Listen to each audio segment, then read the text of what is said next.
On s'est dit, bon, on va atteindre un palier, une sorte de chapitre où on a fait de 1 million à 10 millions de revenus annuels récurrents. On se dit que c'est possible de faire plus, entre 5 et 10 fois ça. C'est pas facile, mais c'est plus probable de faire ça que de faire le 1 à 10 en termes d'incertitude. Le faire avec des gens qui l'ont déjà connu et qui ont déjà accompagné des boîtes dans notre secteur, ça peut nous aider. Je m'appelle Gérald Faure. Chaque semaine dans ce podcast, j'interviewe des personnalités au parcours d'exception.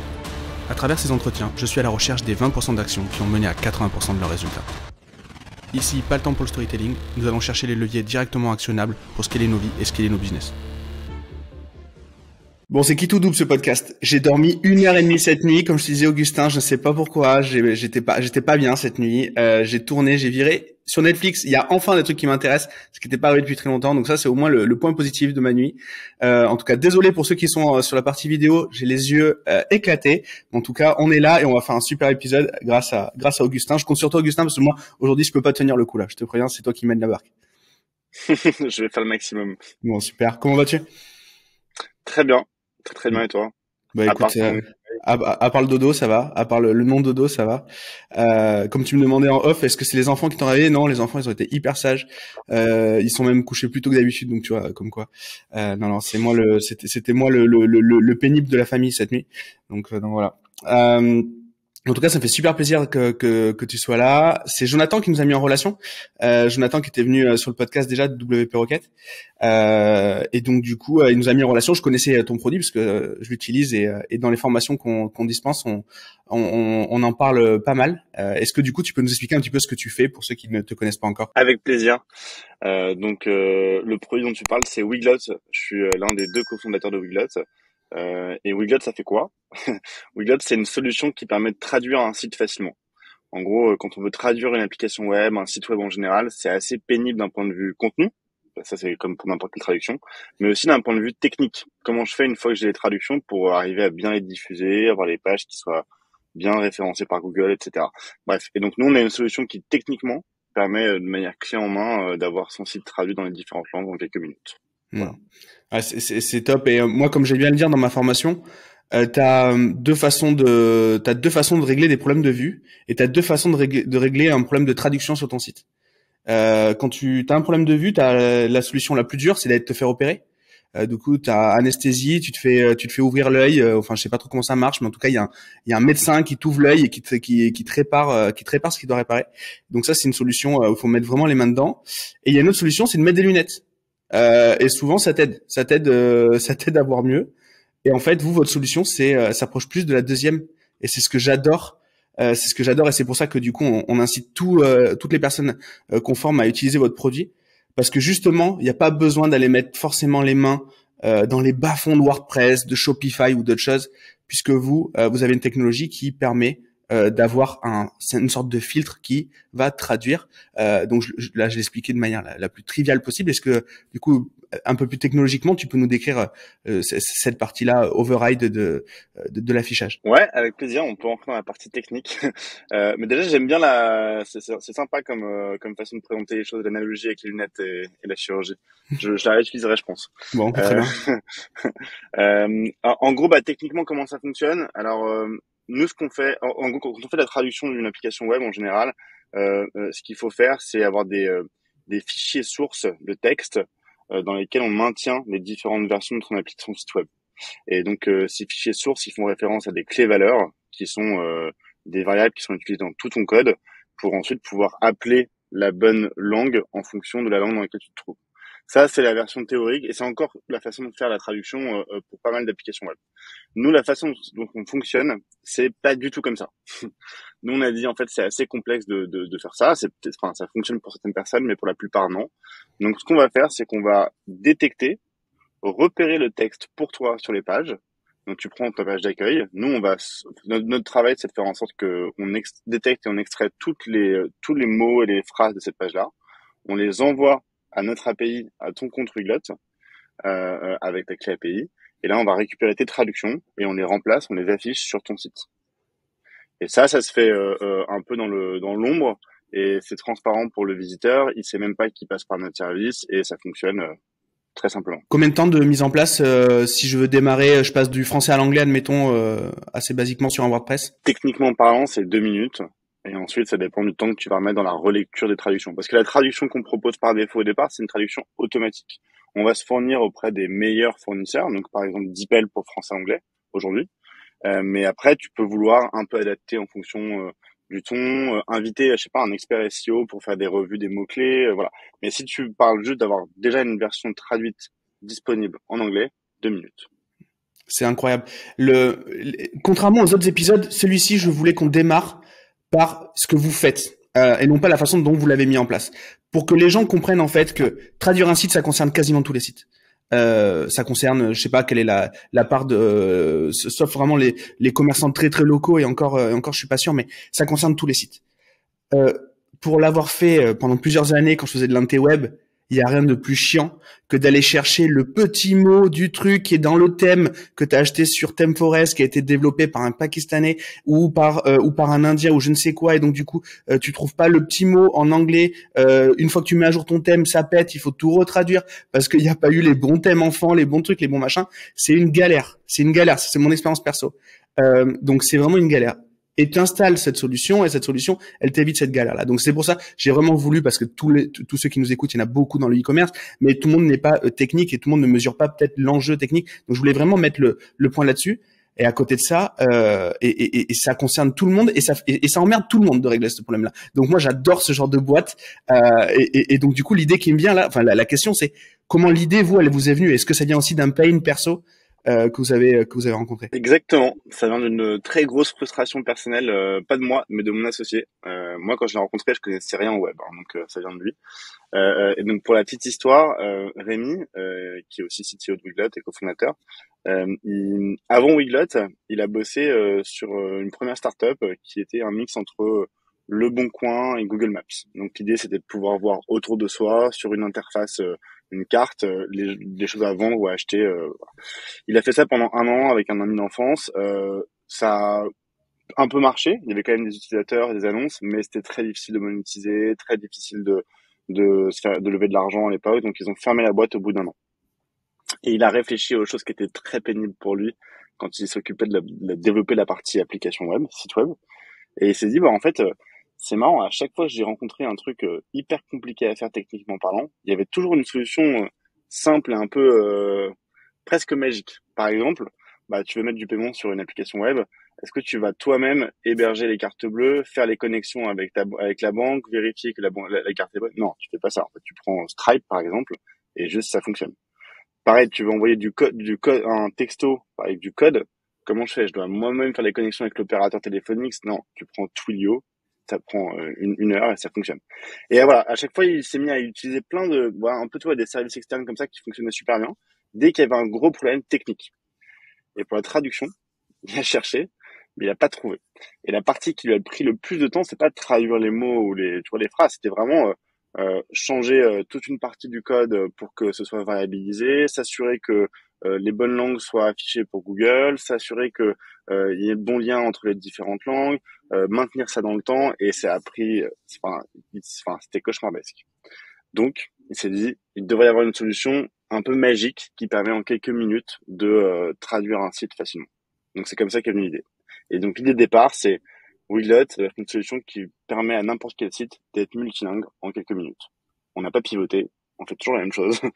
Et on est vraiment focalisé à 100% sur proposer la meilleure solution pour faire ça. Et justement, ça peut passer par quoi, du coup, une évolution de produit quand on propose, qu'on a une promesse, une proposition de valeur? Comment on fait évoluer justement sa boîte? Parce que du coup, on va parler après. Vous avez levé des fonds, vous avez aussi eu des prix. J'ai regardé ça ce matin. Je savais même pas, tu vois. Donc c'est top. Il y a plein de choses, mais du coup, vous pivotez pas, mais alors, du coup, comment vous allez plus loin? Bah, ça s'est plutôt construit dans le temps, en fait. Au tout départ, l'idée, c'était quand on s'est rencontré avec Rémi, c'était de dire, ok, il y a une frustration, il a un produit, maintenant, allons voir si les gens l'utilisent et si les gens sont prêts à payer pour. Donc, c'était la première chose qu'on a essayé de faire. Et c'est un peu comme ça qu'on est venu sur WordPress. Parce qu'en fait, au tout début, on avait une librairie JavaScript. Donc, faut l'imaginer comme un Google Tag Analytics qu'on met dans son HTML. Ça fonctionnait bien. Mais il y avait un gros problème, c'est pour les gens qui voulaient du SEO, c'était pas très optimisé pour le SEO. Et d'ailleurs, on s'en est rendu. Et en plus, un problème. Et le deuxième problème, c'est qu'il y a des gens qui savent pas ajouter un tag HTML un tag dans un HTML. Qui vont mal le copier sur Slack en oubliant le fait que ce soit du code ou autre chose, les apostrophes qui sautent, enfin il y a plein de choses. Ouais, on Voilà, connaît il y ça. a plein de raisons.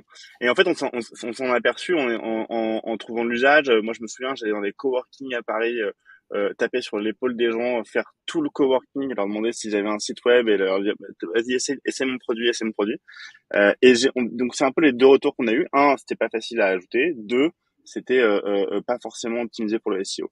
Et ils nous disaient ouais, mais si t'as pas un plugin WordPress. Nous on connaissait pas WordPress avec Rémi. Donc, à un moment on a eu tellement de retours, on a dit ok, on va peut-être regarder ce que c'est et voir ce qu'on peut faire. Donc on fait un plugin WordPress. Et là on s'aperçoit qu'on peut à la fois faire quelque chose qui soit bien pour le SEO et en plus très simple à ajouter pour les gens parce qu'ils ont juste à télécharger un plugin et ça fonctionne. Et donc c'est comme ça qu'on résout un peu ces deux premières observations. Et en plus, WordPress, il y a une marketplace. Marketplace, ça veut dire qu'il y a un endroit dans lequel tu peux chercher et trouver des solutions pour ton site web qui sont très très qualifiées pour ton besoin. Donc ça gère une partie de la diffusion, quoi. Exactement. C'est un peu un mini point de distribution super qualifié. Et donc ça, bah en fait au début, ça nous a beaucoup aidé parce que ça nous a apporté un flot d'utilisateurs un peu continu. Tu vois, on en avait 2 par jour peut-être ou à 7, 8, ce qui est énorme en vrai. Et donc ça nous a aussi beaucoup aidé à avoir notre première un peu traction usage et ensuite client. Donc au début on a fait ça et on s'est concentré pendant 6 mois, on a fait que WordPress, mais vraiment que WordPress. Et c'est d'ailleurs comme ça que j'ai rencontré Jonathan, qui nous a mis en relation, de WP Rocket. Et d'ailleurs, voilà, il fait partie de ceux qui sont ces gens qui sont assez bienveillants, qui sont accueillants quand tu arrives dans cette communauté-là. Et donc c'était assez agréable aussi de découvrir cet univers-là. Mais bref, à part tes fêtes. Après, je peux monologuer pendant des heures. Donc Ah mais non mais tant que c'est passionnant, moi je laisse, hein, j'écoute. Hein, Et c'est d'abord pour moi le podcast, hein, et après pour ceux qui écoutent. Hein, moi c'est mon kiff perso. Hein. Ok.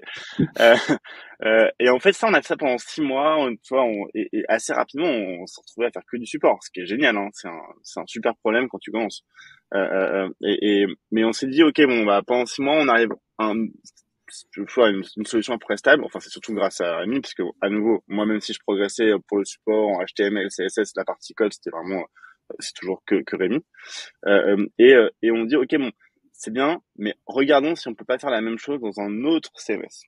Donc là, on est en 2016, on est à l'été 2016, et on commence à regarder, on se dit, bon, alors il serait bien que ce soit un CMS où il y a une marketplace, parce qu'on a compris que c'était quand même pas mal, et en croissance, c'est quand même mieux de coloniser sur ceux qui vont mal.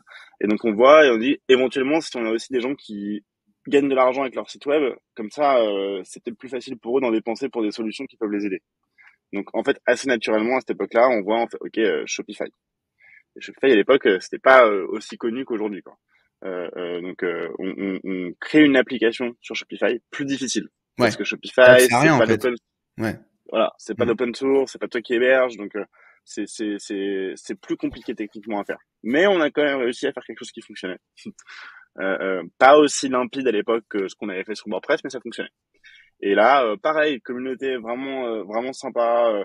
Je pense à 2 agences sympas avec qui on a beaucoup parlé, mais il y en a d'autres, Moco, Maestro, vraiment top. Et il y en a plein d'autres. Hein. J'en oublie plein potentiellement. Mais ça c'était vraiment ça s'est bien passé aussi. Et pendant 6 mois, on fait un peu les deux en parallèle. Et Shopify ça fonctionne. Hein. Ça grandit doucement. Le e-commerce c'était pas encore ce que c'était ce que c'est aujourd'hui. Et donc là on a deux intégrations, 2 façons d'ajouter Widget sur un site. Donc tu vois, là on continue de faire évoluer le produit. L'idée c'est toujours de pouvoir permettre aux gens d'utiliser facilement une solution, mais comme on est focalisé sur il faut l'ajouter facilement, on a des intégrations qui sont dédiées à la façon dont tu fais ton site. Et après, donc là on est fin 2016, on lève un petit peu d'argent, on lève 450 000 euros auprès d'un groupe de business angel qui s'appelle Side Capital. On n'a pas parlé de ton CV, mais t'avais déjà levé avant?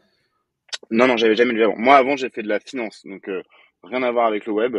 Je faisais de la fusion-acquisition, c'est en gros, tu conseilles des boîtes ouais, généralement des boîtes pour acheter ou vendre leur boîte ou acheter une autre boîte. Donc typiquement, un truc que j'ai fait, j'avais conseillé quand les Chinois avaient fait une entrée dans le capital de PSA, de Peugeot. Ok, d'accord, très bien. Donc vraiment rien à voir avec le web. Ok, d'accord. Donc vous levez 450? Ouais, 450 000 euros auprès d'un groupe de business angel, un club de business angel qui s'appelle Side Capital. Et c'est vraiment esprit entrepreneurial, pareil, assez bienveillant, dynamique, donc c'était cool. Et on se dit, bah ok, là, on peut commencer à recruter les premières personnes de l'équipe. Donc il y a Florent notamment qui nous rejoint et qui est de lead dev, toujours lead dev de la plateforme. Et on se dit aussi, bah en fait, ça marche bien de faire des intégrations par techno, donc on va continuer à faire ça.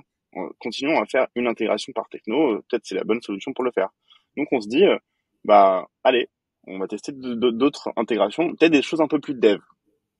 Donc on dit bah vas-y, en gros quand on utilise des outils sans CMS, donc enfin des langages de programmation sans CMS, on a ce qu'on appelle des frameworks qui permettent de aussi faciliter la création de sites web, mais c'est plutôt pour des gens qui sont techniquement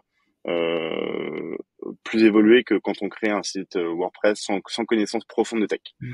Et donc Et on a par exemple, par vas-y, exemple, ouais, voilà, par exemple, Symfony, par exemple, ou ce genre de choses-là? voilà, exactement, Ok, très exactement. bien. Donc PHP Symfony et PHP Laravel, c'est les deux qu'on a regardé en premier. Et on a dit, vas-y, on va créer un bundle pour Symfony et un package pour Laravel. Donc, faut l'imaginer que c'est comme un plugin pour WordPress ou une app pour Shopify. C'est juste un nom différent. Et c'est juste des gens différents qui l'utilisent. Et on fait ça. Et franchement, ça marche bien. Hein. Le bundle fonctionne bien, le package fonctionne bien. Mais en revanche, très difficile de trouver l'attraction ou l'usage. Déjà, on a une façon de fonctionner qui sort un peu du cadre de la documentation officielle du framework. Donc, on n'utilise pas ces fameux fichiers clés. Fichier source. Donc ça apprend pas trop et en plus on n'a pas trop de l'effet de distribution avec un Apple Mm. Store. On essaye un peu des choses mais ça marche pas très bien. Donc ça au bout de 3-4 mois on dit ok stop, ça a pas marché. Et puis en plus même si ça fonctionnait à la fin ça veut dire qu'on se retrouve avec sans intégration à maintenir. Donc ça veut dire que c'est très compliqué. Donc on dit bon bah on met ça de côté, on se concentre sur Shopify et sur WordPress et on garde dans un coin de notre tête, il faut faire une version universelle. Et donc là, on est en 2017 toujours, ouais. 2017. Et après, on se retrouve, je crois que ça commence en 2018, il me semble. Et avec l'évolution, vas-y. Je te coupe juste une seconde, pardon. Là, t'en es où de ta levée de fonds? Ça a servi à développer ces choses-là? C'est vraiment du développement, la version Symfony, la version Laravel, ou c'est de la distri, ou vous accélérez WordPress. Comment vous allouez les fonds à ce moment-là? Euh, alors, quand on a levé, ça nous a permis je pense, de faire les premières embauches de manière sereine. Tu Ok. vois, ce qu'on n'aurait pas forcément, on aurait peut-être attendu un peu plus, d'être un peu plus serein sur la rentabilité pour le faire. Et en fait, la réalité, c'est qu'on s'en est pas servi. C'est que on a été rentable ensuite par la suite et donc on n'a pas vraiment utilisé en soi la levée de fonds. Ok. Mais ça a permis d'autres choses, je pense, psychologiquement, de peut-être qu'on aurait mis un an ou un an et demi à recruter ces personnes-là, les premières personnes de l'équipe et on n'aurait pas été là où on est aujourd'hui, quoi. Ok, très bien, c'est très clair, merci. Désolé de t'avoir coupé. Non, non, t'inquiète. Euh, et, et, et ensuite, avec un peu les évolutions des outils web et de ce qui sortait, on a vu une opportunité qui était et aussi notamment aidée par un freelance avec qui on a bossé, on a adoré bosser, Mehdi. Et c'était notamment avec les outils cloud, c'est de pouvoir en gros permettre à se placer un peu plus haut niveau que la technologie. Donc on regarde même plus qu'est-ce que tu utilises pour créer ton site. On va plutôt regarder ton nom de domaine. On se place au niveau du nom de domaine et on dit bah en fait tu vas nous déléguer le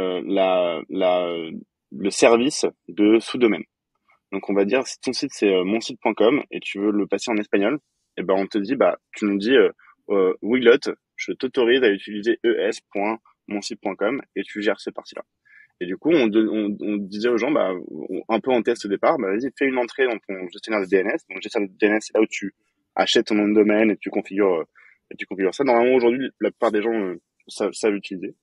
Et délègue-nous cette partie-là, et nous, on s'occupe du reste. Et pareil, quelques minutes de setup, et là, ça fonctionne sur n'importe quel techno. Donc là, il y a même plus besoin d'avoir une intégration dédiée ou autre. Tu marches, si tu utilises un CMS, Squarespace, Webflow, Shopify, WordPress. Si tu utilises pas de CMS, bref, tout fonctionne. Et donc, on fait ça. Et en revanche, ça amène d'autres complexités, hein, parce que tu es responsable de la diffusion du site web en version traduite. Donc, t'as une responsabilité supplémentaire. C'est un peu plus, on va dire, costaud niveau infra et archi de notre côté. Mais ça fonctionne partout, quoi. Et donc on fait ça. et on le sort officiellement en 2019. Et aujourd'hui, ça nous permet de pouvoir servir n'importe quel site dans le monde entier avec la même simplicité. Du coup, vous avez très rapidement identifié que sur, par exemple, Shopify, c'est des gens qui étaient prêts à payer, donc il y avait le côté monétisation. Est-ce que ça venait justement du fait que sur WordPress, vous avez plus eu de difficultés à monétiser? Au départ, je pense qu'on a rencontré pas mal de difficultés. Au départ, il y avait deux difficultés quand on a commencé sur WordPress. Numéro un, c'est que déjà, c'est vraiment utilisé par plein de gens. Enfin, c'est plus de 30% du web. Et dedans, t'as un auto-entrepreneur qui va monter un petit side business et t'as une boîte du CAC 40 qui l'utilise pour une partie de ses sites marketing. Donc c'est vraiment, il y a une grande variété d'utilisateurs, ce qui est bien, hein. Mais ça veut dire aussi au début, surtout quand t'es sur le répertoire de plugins, il y a quand même pas mal de personnes qui vont essayer de trouver des solutions gratuites dessus. Et ce qui est normal parce que pour être dessus, il faut une composante gratuite de ton produit. Tu peux pas être juste une période d'essai et autres. Donc c'est aussi logique, hein, c'est un peu la promesse de WordPress. Donc la monétisation c'était pas évident sur cette partie-là. Et en plus de ça, nous on avait un modèle en SaaS qu'on a toujours, ce qui à l'époque sur WordPress était pas vraiment commun et c'était pas, enfin fallait aussi évangéliser un peu de ce côté-là. À l'époque, les plugins tu les achetais comme du e-commerce, hein, donc tu achètes un bout de code et après tu es responsable de ton bout de code, pas de maintenance, rien.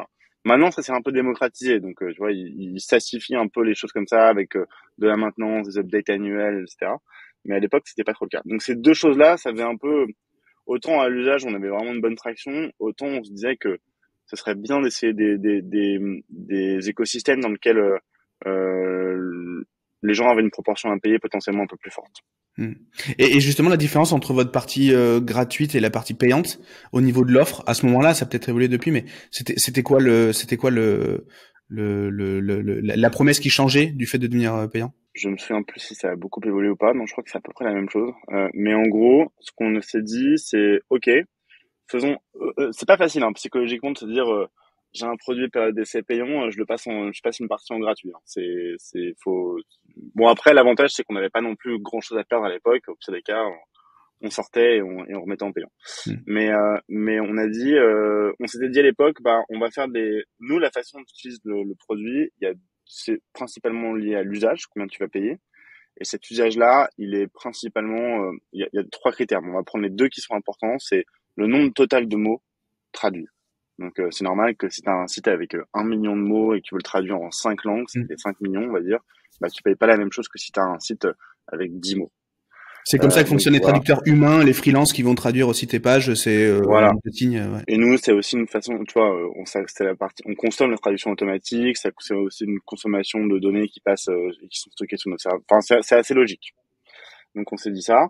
Et le premier critère. Et le deuxième, c'est le nombre de langues que tu veux sur ton site. Donc on s'est dit, bah quelqu'un qui doit pouvoir utiliser gratuitement, ça peut être quelqu'un qui a une page site vitrine d'une app ou d'un event et qui veut pouvoir utiliser ponctuellement notre service. Donc on a regardé un petit peu et on a mis deux limites. Donc un, c'est une seule langue de traduction.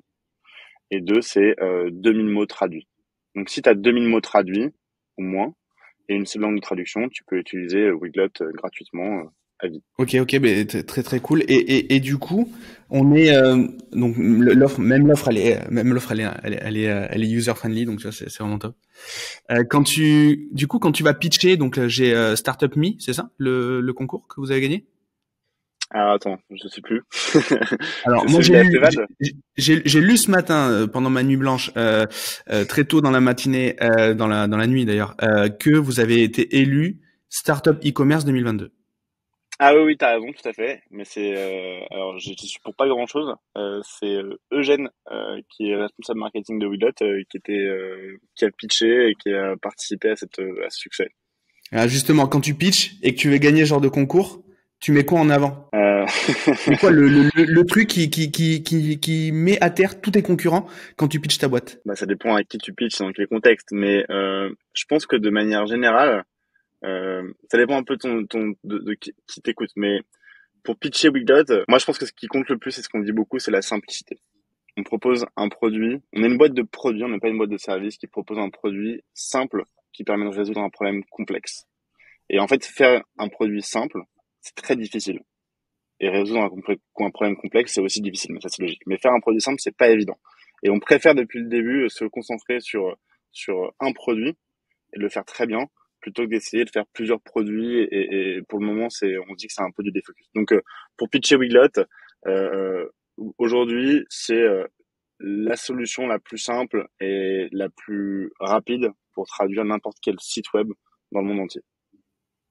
Moi, je suis convaincu, mais je me suis déjà cassé les dents pendant des dizaines d'heures à tester d'autres solutions.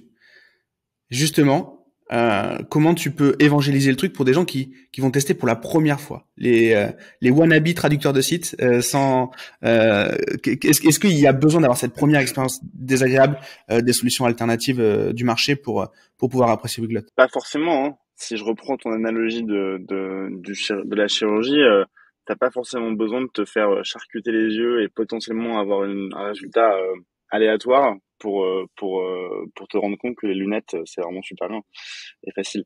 Non, je pense que notre meilleur sales, c'est le produit. Et en fait, le meilleur pitch que je peux faire, surtout pour des gens qui veulent essayer, c'est prendre la période d'essai. C'est gratuit, hein, il n'y a pas besoin de carte ou autre, et vraiment, ce sera meilleur que tous mes discours. Après, s'ils ont envie d'essayer des solutions différentes, je peux leur donner une autre analogie. Ils peuvent vite se retrouver dans une situation où ils ont l'impression non pas de gérer un site, mais autant de sites web que de langues. Donc, faut imaginer la difficulté que ça représente. Ouais, c'est très clair. Et du coup, on a pas mal parlé du produit. Est-ce que tu peux nous parler un petit peu de la façon dont tu collabores avec Rémi? Quel est votre champ d'action à tous les deux? Et voilà, en gros, comment vous vous organisez en étant co-founder tous les deux de cette solution? Bien sûr, avec plaisir. Après, je pense que ça a un peu évolué au fil des années, mais bon, je peux te dire un peu aujourd'hui. Aujourd'hui, on a vraiment des champs de responsabilité assez clairs et définis. Rémi va s'occuper de tous les aspects techniques, donc ça commence avec l'équipe dev, la partie produit et la partie support pour partie. Et moi, je vais m'occuper plutôt des autres aspects. Donc, ça va être la partie alors pas personnellement tout seul, hein, il y a des responsables à chaque fois, mais marketing, sales, un peu support, admin. Donc dans admin, il y a finance et people. Et voilà, c'est à peu près comme c'est réparti. Mais la réalité ensuite, les décisions importantes dans quelques domaines que ce soit, on les prend à deux. Moi, j'aime bien échanger avec lui sur des sujets qui sont un peu importants. Alors, sans polluer la bande passante de l'un ou l'autre. Et je pense que lui aime bien faire la même chose. Je pense que nos rôles à chacun, c'est ne pas charger la bande passante de l'autre. Hmm. Mais de temps en temps, c'est aussi sympa de pouvoir échanger sur des sujets, de pas être seul, d'avoir l'avis. Et, et donc, ouais, non, ça se passe extrêmement bien. Et un bon marqueur de notre entente, c'est que généralement, en entretien, enfin, ça n'est jamais arrivé qu'on soit opposé ou pas d'accord sur un profil. Ça me parle ce que tu dis. J'ai un peu l'impression qu'un bon associé, c'est celui qui imagine bien à ta place, mais qui décide pas à ta place.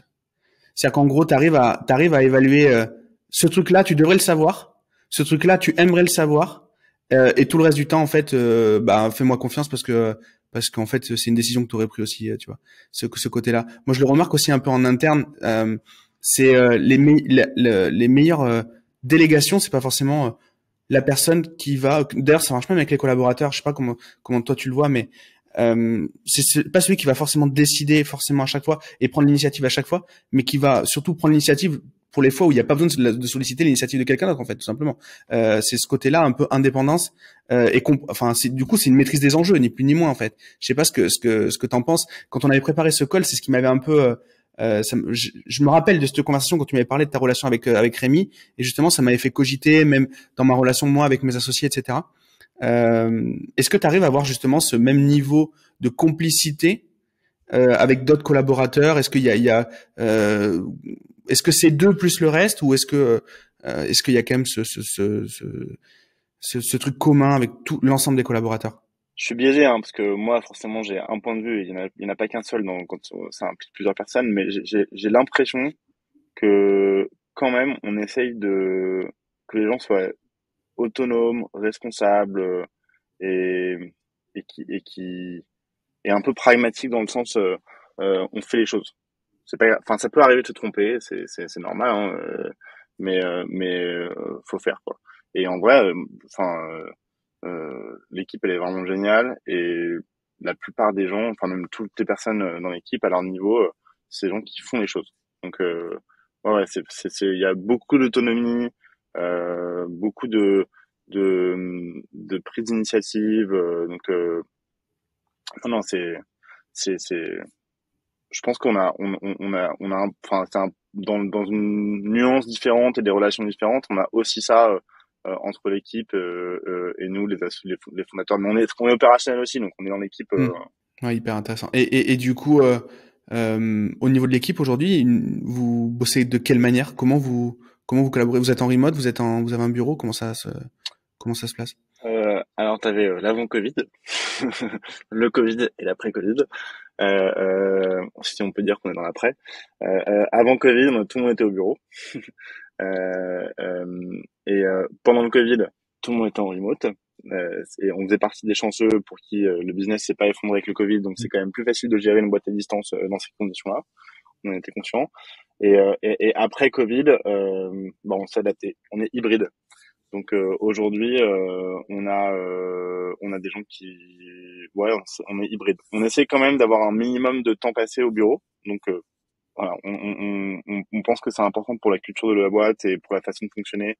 On n'est pas né 100% remote, télétravail, donc on n'a peut-être pas les bons outils ou la bonne culture qui s'adapte à ce type de rythme. Donc aujourd'hui, on a un rythme, on est en fonction de là où tu habites, si tu es région parisienne ou pas, tu as 3 et 2 en termes de rythme, 3 jours de présence physique, et en plus, on a des semaines que tu peux prendre pleines dans l'année.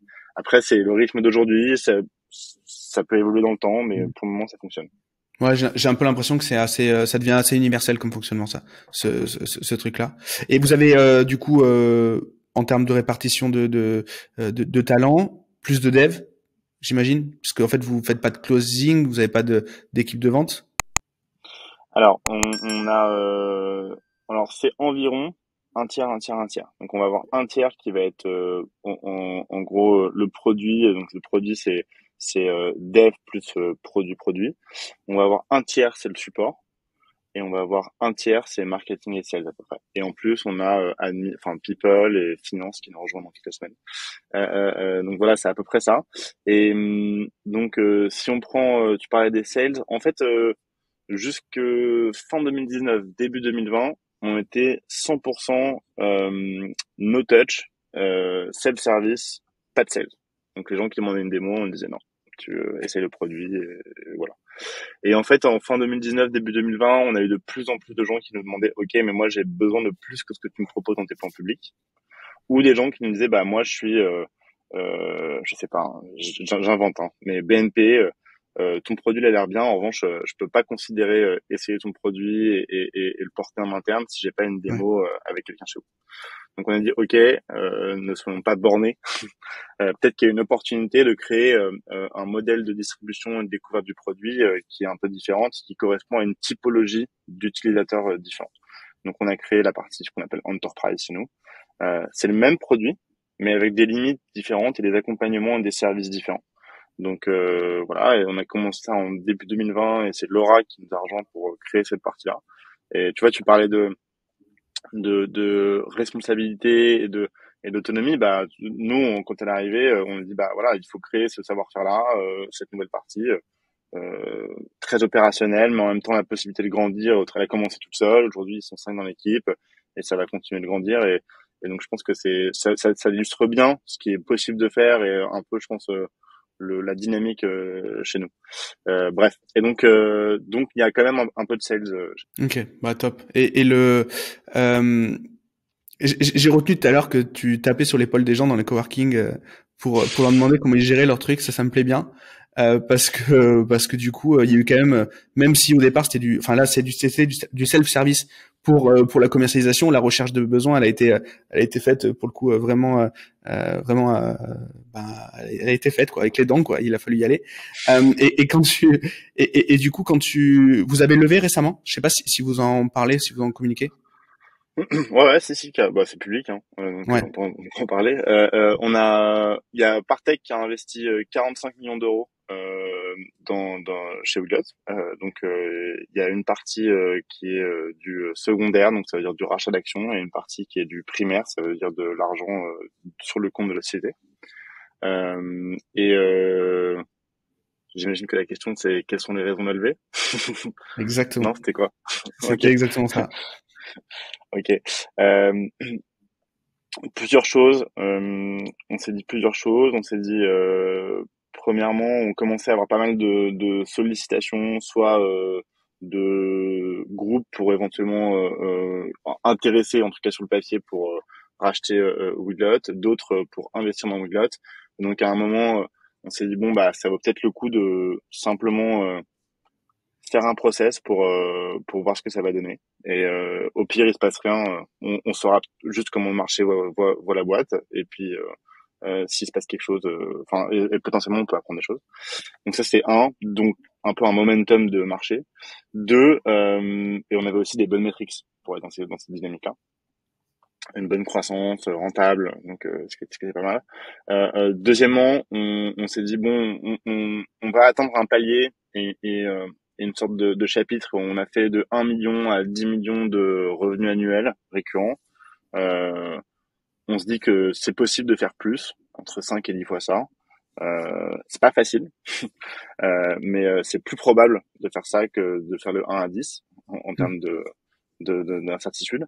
Et peut-être que se le faire avec des gens qui l'ont déjà connu et qui ont déjà accompagné des boîtes dans notre technologie, enfin dans notre secteur, ça peut nous aider. Donc on s'est dit bah ça peut être et Partech en tout cas c'est eux qui ont investi. C'est vraiment leur ADN. Et le dernier point c'est on s'est dit ok bah peut-être aussi pour faire cette partie-là, prendre plus de risques pour la boîte à certains endroits, ça peut être intéressant. Et pour le faire, bah, c'est pas mal de d'avoir un peu de matelas de cash à la fois côté boîte, mais aussi côté perso. Ok. Et donc, comment ça se passe? C'est toi qui te concentres sur le process et Rémi qui s'occupe du produit, ou du coup ça c'est les deux quand même étaient très mobilisés par Euh, cette levée. C'était bon, c'est en différentes périodes, mais déjà on est accompagné. Donc nous on a bossé avec une banque d'affaires qui s'appelle GP Bolland, qui était super bien. Et ensuite il y a une partie préparation où c'est plutôt moi. Et ensuite, il y a les parties bah, pitch, tu parlais des pitch. Une partie pitch où pour le coup c'est tous les deux. Donc sur les Ok. pitch, c'est Rémi et moi. Et ensuite, c'est un peu plus moi, mais pareil, c'est quand même il y a quand même et des enjeux et des problématiques assez significatives pour Weglot. Donc à chaque fois, on avance tous les deux. Donc on prend les décisions ensemble. Ok, hyper intéressant. Et du coup, au niveau des leviers de croissance que vous avez actionnés ou vous comptez actionner, parce que faire un x5, un x10, c'est pas anodin comme tu le disais. Donc du coup, qu'est-ce que vous envisagez? Est-ce que vous avez déjà des premiers retours d'expérience justement sur des choses que vous testez maintenant que vous avez peut-être pas testé avant? Il y a plusieurs choses. Il y a plusieurs choses. Il y en a enfin, deux par exemple qui sont importants. C'est un, c'est continuer de diffuser Weglot le plus possible, notamment dans les technologies web un peu self-service. Nous, enfin, on aime beaucoup le côté SMB. Euh, euh, et, et, euh, et ça, bah, typiquement, ça peut passer par des intégrations dédiées. On en a fait une avec Squarespace. Donc aujourd'hui, dans Squarespace, quand tu utilises Squarespace, quand tu vas dans ton admin Squarespace, donc vraiment dans le produit Squarespace, tu as un endroit, un bouton qui met activer ou make multilingual. Et en fait, ça crée un compte chez nous et ça ensuite envoie le user Squarespace chez nous. Donc c'est assez puissant quand même. Ça veut dire que ils sont prêts à déléguer une fonctionnalité comme ça à un third party et ils nous choisissent nous pour le faire. Donc ça, c'était vraiment top. Donc ça, c'est continuer à faire ça dans d'autres technologies, avec d'autres partenariats. Et une deuxième chose aussi à développer, c'est la partie sales. Donc la partie sales, c'est quoi? C'est pas forcément que l'enterprise, mais c'est s'assurer que tout, on va dire, les qualifiés haut du marché de nos plans, donc on va dire le haut de nos plans publics et les pricing sur mesure, on soit meilleur. On soit meilleur sur la partie closing, mais aussi sur la partie euh, euh, génération de leads et en ce qu'on appelle go-to-market, c'est un mot vulgaire, mais distribution en fait. Et ce qui est pas une distribution qui passe par les app stores ou par le self-service, c'est un peu différent. C'est je suis, enfin, on est aujourd'hui, on est pas encore aussi bon que dans le reste là-dessus. On va le devenir, mais c'est du coup, c'est un nouveau savoir-faire à construire. C'est comment est-ce qu'on distribue cette partie-là. Ok. Et développer un équivalent de Google Translate avec une techno propriétaire, est-ce que ça a déjà été un sujet pour vous? C'est quand on veut faire des trucs simples, souvent on veut Euh, pas les faire simples longtemps. C'est rare de garder je reste sur mon idée du one thing parce que moi je sais pas faire ça. Donc du coup là j'ai besoin d'apprendre de ta sagesse. Est-ce que t'as pas voulu développer un Google Translate ou un truc comme ça, ou même développer ton propre WordPress, tu vois, j'en sais rien. non, on se pose des questions tout le temps, hein, mais c'est simplement, on priorise quoi. Moi, honnêtement, je suis pas très bon en multitasking, hein. Dès que c'est un peu trop, je pense que je dilue mon efficacité. Après, ça dépend des gens, hein. Ma femme est bien meilleure que moi en multitasking. C'est Euh, normal. euh, C'est normal, sans faire de euh, clichés douteux, mais c'est normal. et en fait, euh, et en fait, elle est, oui, donc, pourquoi est-ce qu'on fait pas un Google Translate en interne? C'est pas impossible, en vrai, mais aujourd'hui, c'est un marché un peu binaire. Si t'es presque aussi bon que Google Ouais. Translate ou DeepL, l'effort qu'il faut mettre pour arriver là, il est énorme. Et t'es juste presque aussi bon. Donc en fait, pour l'utilisateur final, t'es moins bon. Hmm. Donc c'est soit t'es numéro un, soit tu l'es pas dans ce marché. Donc et vu le niveau d'investissement, ressources et temps du coup à consacrer à ça, ça vaut pas la peine. Alors que, enfin, en tout cas à court terme, hein. Ça veut pas dire qu'à moyen ou long terme on n'envisage pas, mais à court terme, il y a des acteurs très très forts comme DeepL, Google Translate, Microsoft, qui ont fait vraiment des améliorations assez remarquables dans les dernières années sur la qualité de la traduction. Donc autant en faire profiter à nos utilisateurs plutôt que d'essayer nous-mêmes de construire cette partie-là. Et moi, j'ai une question du coup qui est très liée avec ce que tu venais de dire tout à l'heure, la fameuse levée de fonds, la tranquillité aussi d'esprit, etc. Moi, je suis assez partisan pour les gens qui montent leur business, qui passent éventuellement du salariat à l'entrepreneuriat, d'avoir un côté passion et un côté revenu et de pas forcément mélanger les choses, puisque on peut avoir un biais au niveau de la créativité. Donc ça, c'est ce que je dis souvent aux gens conformes. Et donc du coup, euh, donc c'est le principe d'avoir une muse, hein, tout simplement. Est-ce que toi, tu considères que la levée de fonds, le fait de sécuriser le patrimonialement les fondateurs, etc. Est-ce que du coup, tu réfléchis, tu prends des décisions différentes dans le bien ou dans le mauvais, ça peu importe, mais du coup, est-ce que tu remarques que toi, ton attitude, elle est différente quand t'as plus de sujets sur l'oseille, clairement. Honnêtement, je crois pas. C'est difficile, hein. J'ai pas beaucoup de retours. Enfin, c'est encore assez récent, mais j'ai pas l'impression qu'on prenne des décisions radicalement différentes. On se transforme pas du jour au lendemain il faut équiper, dépenser un maximum d'argent sans réfléchir. Je pense que c'est Ouais. difficile de changer une façon de fonctionner, une mentalité. Et on est plutôt, enfin, on a la chance d'être dans une industrie et dans un positionnement où on n'a pas besoin à tout prix d'être cash négatif pour croître.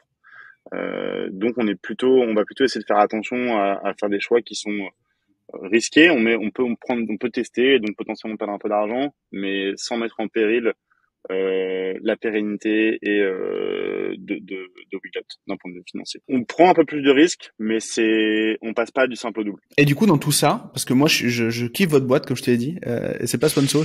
Quand je dis trop souvent que je kiffe la boîte du mec que j'interviewe, je suis obligé de dire que c'est pas sponsorisé, quoi.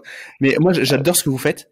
Euh, et du coup, toi, par rapport à tout ça, c'est quoi ta fierté, le truc dont tu es le plus fier? Peut-être toi et Rémi. D'ailleurs, je sais pas si si vous avez déjà posé la question là-dessus.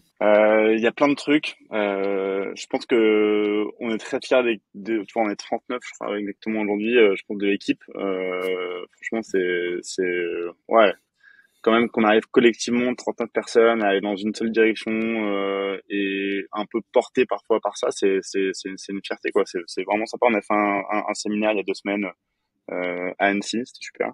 On découvrait la ville.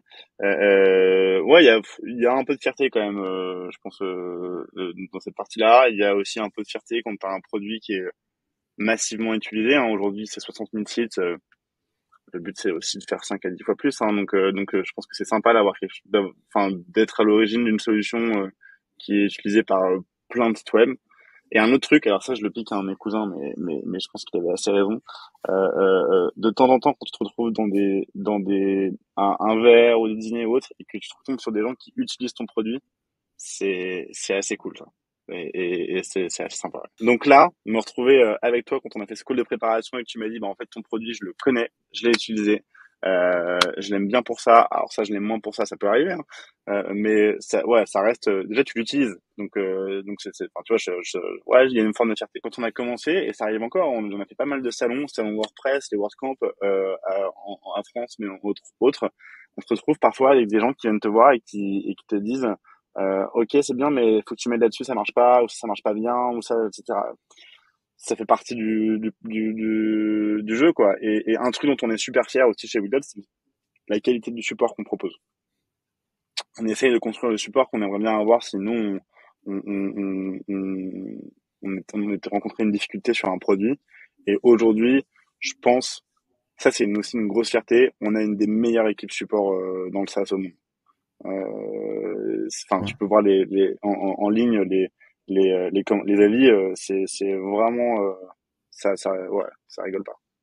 Et comment le support justement interagit avec le produit? Comment ça se passe chez vous? Je me suis souvent posé la question par rapport à ça. C'est une très bonne question.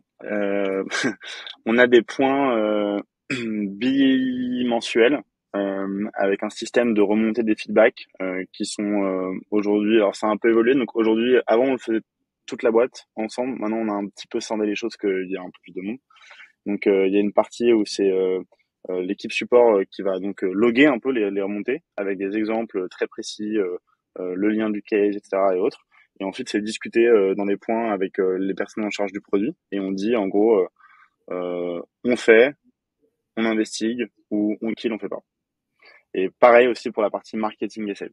Mais du coup, dans un autre point séparé. Ok, donc support avec le marketing ou produit avec le marketing? Non, produit avec le support et ensuite produit avec le marketing et sales. D'accord. C'est toujours le produit Ensemble. qui est... Ok, très bien. Ouais. Et dans le produit, il n'y a pas que le produit, il y a aussi les devs. En fait, chez Woodlet, les devs, ils sont assez impliqués dans le produit aussi. Justement, les gens qui te rejoignent dans ta boîte, on spécule, hein, on imagine, on parle à leur place. Ils nous en voudront pas. Ils viennent pourquoi et ils restent pourquoi chez Wiglot? Tu viens de faire un séminaire, normalement c'est les trucs que t'as abordé ça. C'est pas facile, hein. Mm. Euh, c'est pas facile de répondre à cette question. Je pense que, alors Wiglot, je pense que tu viens aussi parce que tu rejoins l'opportunité de faire partie de l'aventure, de créer le leader de sa catégorie dans le monde.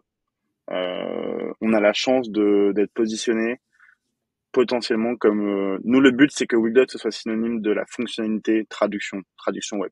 Donc que tu penses quand tu penses traduction web et que tu penses Widget au même titre que quand tu penses paiement tu penses à Stripe. On veut vraiment être cette brique là et je pense qu'on est très bien positionné pour le faire et à mon avis une partie des gens qui nous rejoignent c'est aussi parce qu'ils sentent cette opportunité et cette ambition.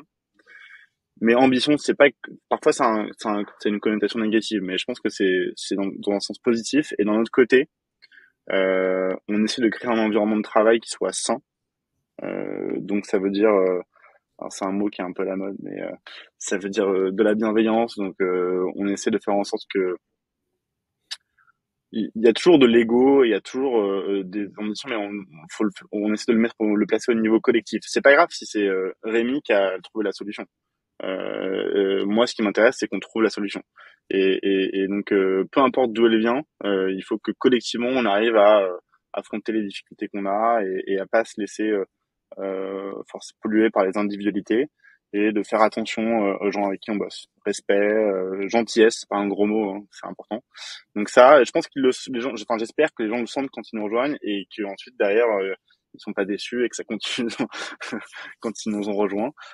Et à côté de ça, enfin, on essaie aussi, voilà, Moi, quand j'ai commencé à travailler avec Rémi et sur Weglot, je connaissais rien, donc ça fait que j'apprenne plein de choses. Ensuite, j'ai appris d'autres choses. Le management, j'en avais pas beaucoup fait dans mon expérience précédente. Donc, il y a aussi une forme d'apprentissage permanent. Et j'espère que les gens qui nous rejoignent ont aussi ce sentiment-là dans chacune enfin, pour chacun des rôles qu'ils peuvent avoir. Bah, j'ai du mal à en douter en tout cas parce que t'as l'air, ça a l'air vraiment top. Chez nous, tu as une contribution individuelle à la valeur totale très forte. Dit autrement, aujourd'hui, on est quand même encore une petite équipe relativement à d'autres boîtes. Tu vois, on est 39. Bah, tu sens ce que tu fais individuellement, quel impact ça peut avoir sur la boîte en temps réel et même dans le futur. Et je pense que ça, c'est agréable aussi quand tu rejoins une boîte. Et comment tu le pousses justement ce truc-là pour que ça soit justement compris, apprécié, que ça existe parce que ça peut être un état d'esprit, mais comment si admettons je veux mettre ça dans ma boîte en place, j'écoute le podcast depuis 50 minutes, comment je peux mettre ça en place dans ma boîte? Quel est le conseil que tu peux donner? Je sais pas si tu peux le mettre en place. En fait, je pense que c'est aussi un résultat de quelles sont les choses que font chaque personne et est-ce qu'elles se rendent, enfin, est-ce que ce qu'elles font, ça a un équivalent concret très mesurable et satisfaisant ou pas d'ailleurs. Mais je pense pas qu'il y ait une seule personne de l'équipe qui puisse se dire ce que je fais, ça a pas vraiment d'impact, ça sert un peu à rien pour la boîte, quoi. Enfin, je vois, c'est un peu ce que t'entends parfois dans des discours de grands groupes ou autres. Hmm. Alors que ici, comme il y a à la fois une dynamique produit, t'as quand même beaucoup de clients, donc ce que tu fais, ça peut avoir un impact sur beaucoup de clients, dans le bon sens et dans le mauvais. Hein, quand on fait une release avec des problèmes, bah t'as 5000 clients impactés d'un coup, il faut gérer ça. Mais voilà, ça fait partie aussi des choses.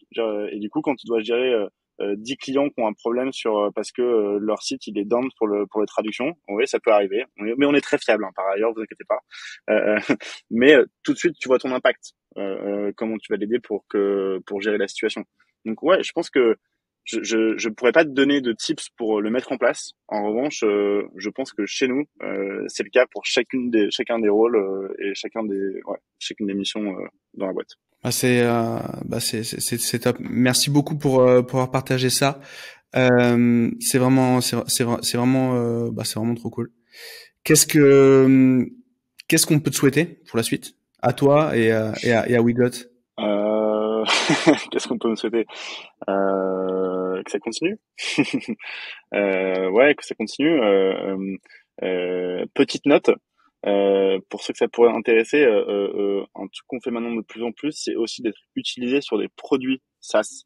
Donc, par exemple, quand tu as une version privée de ton application web, je sais pas, ton service, après les gens créent un compte et utilisent ton produit qui est différent de ton site web ou ton site e-commerce, c'est aussi possible de traduire sur Weglot. Voilà, ça c'était ma self-promo de la fin. Mais tu fais bien. Tu fais bien. Donc ça c'est récent parce que du coup ça je le savais pas ou c'est Ça, en fait, ça a toujours été possible, mais on le pousse un peu plus là récemment pour une des raisons, c'est que généralement ça fonctionne bien aussi en sous-répertoire. Donc là, je rentre dans le technique, mais quand tu fais du multilingue, tu as plusieurs façons de le faire d'un point de vue URL, de le faire bien. T'en as trois. On finit par une autre technique. Soit tu utilises des différents noms de domaine, monsite.com, mywebsite.co.uk. Donc ça, c'est des extensions de noms de domaine différentes en fonction des langues. C'est une possibilité, mais c'est pas forcément hyper pratique à manœuvrer, manipuler. Soit tu utilises des sous-répertoires, genre /fr pour la version française, /en pour la version anglaise, etc. Soit tu utilises des sous-domaines, fr.monsite.com et donc maintenant la version universelle qu'on propose fonctionne bien avec les sous-répertoires et ça permet aussi, parce que généralement c'est ce qui est préféré, de l'utiliser dans les SaaS ou dans les produits en ligne. Il y a plein de sujets que j'ai pas eu le temps d'aborder. Le SEO, mais on va spoiler. Vous avez résolu le problème. Vous avez résolu le problème du SEO. Le service client, on en a pas mal parlé. Il y a pas mal de trucs qu'on n'a pas abordé, mais dans tous les cas, je recommande à tout le monde d'aller souscrire à la période au produit. Il y a une période d'essai, tu disais, ou il y a une version gratuite, je sais plus. C'est l'un ou l'autre, je sais plus. On a les deux. Période Ok. d'essai et version gratuite. Dans tous les cas, vous pouvez essayer sans aucun engagement ni carte bleue. Bon, ben c'est top. Est-ce qu'on peut partager un lien pour éventuellement suivre l'actu de la boîte, peut-être la tienne? Est-ce que tu veux qu'on indique quelques liens? On peut partager le lien de Weglot, le LinkedIn. On a une newsletter qui parle pas que de nous, un peu aussi, mais bon, si jamais vous voulez vous y intéresser. Et on a aussi, alors pour ceux que ça intéresse, qui nous utilisent déjà ou qui veulent voir un peu ce qui est dans les tuyaux, on a une roadmap publique. Alors c'est pas une vraie roadmap publique dans le sens où on communique pas les timings de notre roadmap pour l'instant, mais c'est plutôt une feature request où tu peux upvoter des choses à venir. Donc si ça vous intéresse, si c'est possible. Tout est disponible dans le footer de wegot.com/fr pour la version française. Ouais, voilà. Top. J'ai une dernière question. Est-ce qu'il y a une langue qui est impossible à traduire pour vous, techniquement? Non. Ils sont Non, inarrêtables. parce qu'on a récemment lancé la possibilité de faire des langues, ce qu'on appelle custom. Ça veut dire que si tu veux créer une langue qui est pas disponible, c'est possible. Alors je m'explique. Tu veux faire une variation du français. Tu veux mettre du français wallon, par exemple. Bah tu peux dire je crée cette langue français wallon. Je veux utiliser éventuellement le français comme traduction automatique par défaut et après je vais la modifier. Donc t'as créé ta langue. Mais tu peux dire aussi, ok, je veux créer ma langue, je sais pas moi, langue régionale 2, appelons-la, c'est vraiment pas très original. Mais et tu la crées de zéro. Tu n'utilises rien et de zéro tu remplis manuellement les choses et ensuite elle pourra s'afficher. C'est un peu plus fastidieux parce que t'as pas la traduction automatique pour t'aider, mais c'est possible. Donc il n'y a pas de limite en soi. Celui qui traduit mon site, donc neosis.studio en haut valérien, étant fan de Game of Thrones, je le récompense. Je suis preneur. Ceux qui me font ça dans Weglot, déjà je prends un abonnement Weglot à vie. Et en plus de ça, alors je l'ai pas sur mon site perso, mais voilà, c'est un challenge. T'es d'accord avec ce challenge? Ça marche, ouais. Ok, bon super. Dans Augustin, merci ce beaucoup. cas-là, dans ce cas-là, on Ouais. t'offre un abonnement pro à vie. Bon, très bien, c'est noté. Les gars, je compte sur vous. Si vous êtes là depuis 1 heure à nous écouter, il faut me donner un coup de main là-dessus. Voilà. Bon, Augustin, merci. C'était un plaisir de t'avoir sur le podcast. Encore une fois, merci à Jonathan également qui nous a mis en relation. C'est vraiment top. On va mettre tous les liens du coup pour aller sur la période d'essai, sur le trial et je vais mettre le lien de mon site pour le faire traduire en haut valérien et puis comme ça sera top. Bonne journée à tous. Et je te dis à bientôt, Augustin. Ouais, ça marche. Merci beaucoup, Gérald. À, Bonne journée tout à le monde. bientôt. Merci de m'avoir écouté. Ciao, ciao.